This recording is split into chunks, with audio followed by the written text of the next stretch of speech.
there, it's Mary, and I'm back to tell you some more of the story of my awakening.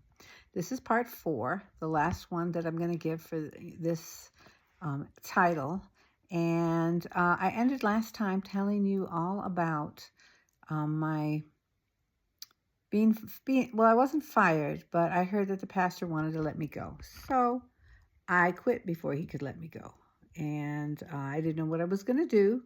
By then I was like, I think 67, yeah. And, but I just trusted God that something would work out. And a few months later, I had a job that I could stay at home and do. And I won't go into that now, but it paid more than the school was paying me. So it worked out great.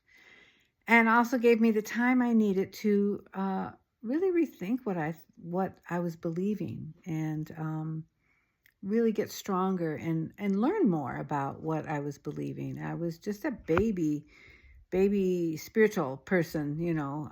I didn't know, I just knew religion. I didn't really know about God actually living within me and working through me in the way that I do now. I'll say that. I was raised Catholic, and at 19, I had a spiritual experience that really did transform me to a certain extent, but I never got to that place that I wanted to be, that freedom, that peace. I had a lot of healing, I had a lot of trauma as a child, and the Christian church really did help me a lot. But I got to the point where I needed more. And so here I am at home, working from home, and I started listening to this podcast called Rethinking God with Tacos. That was hilarious. It was a great title, but it was these young men who were just thinking out of the box, and they love tacos at the same time. Anyway, but they had on different guests and people who were awakening and people who were leaving the church and people who were still staying in the church. Lots of different perspectives, I would say. And I was listening to them, and I was resonating with me, and I was learning more. And in the meantime, I had a very good friend. We had been friends for over 50 years. I was in her wedding. She was in my wedding. And so she started talking to me about awakening. And I didn't really know what awakening was right then. I just know I was unhappy with the church. But she caught me at the right time because she started sending me videos, and I watched them. And one of the videos she sent me was an Abraham Hicks video, and that freaked me out.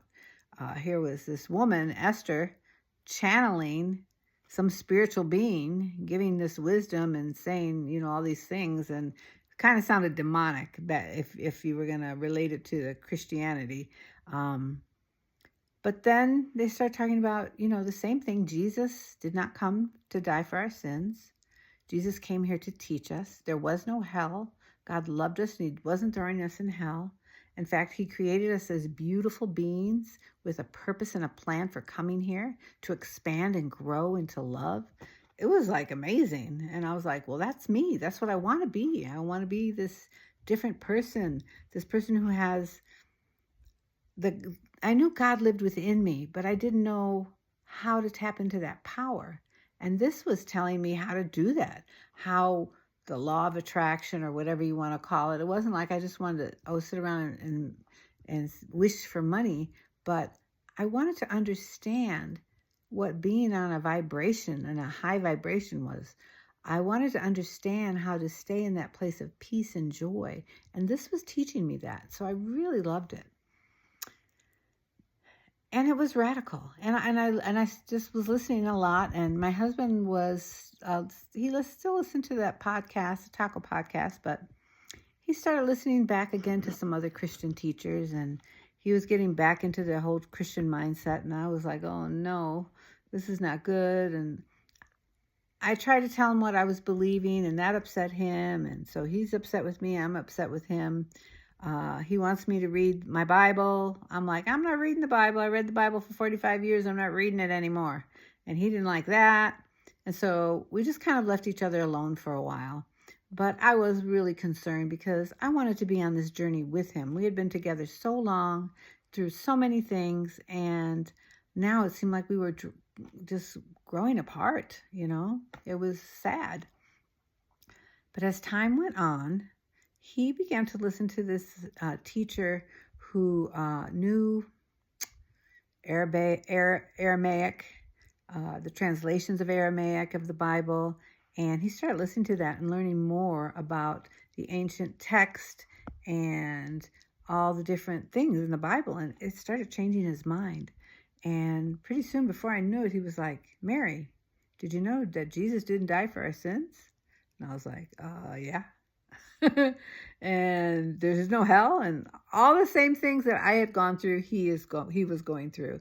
So it was really great. We were able to get back on the same page and go with our journey together, so that was just wonderful.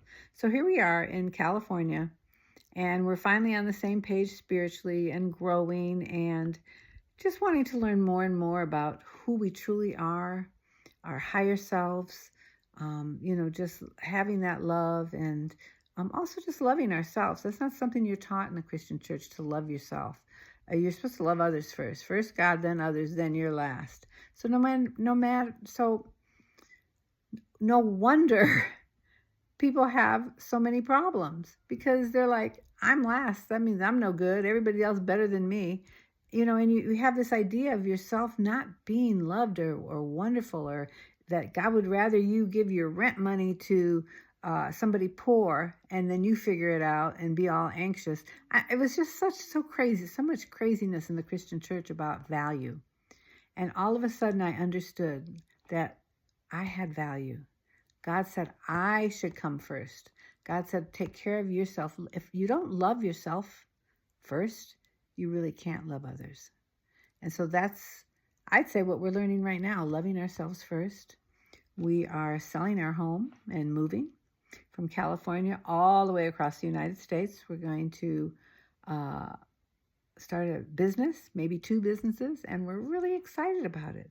We're older, yes, but we don't care. We have the Spirit within us, driving us and leading us and guiding us, and we're just excited about our future.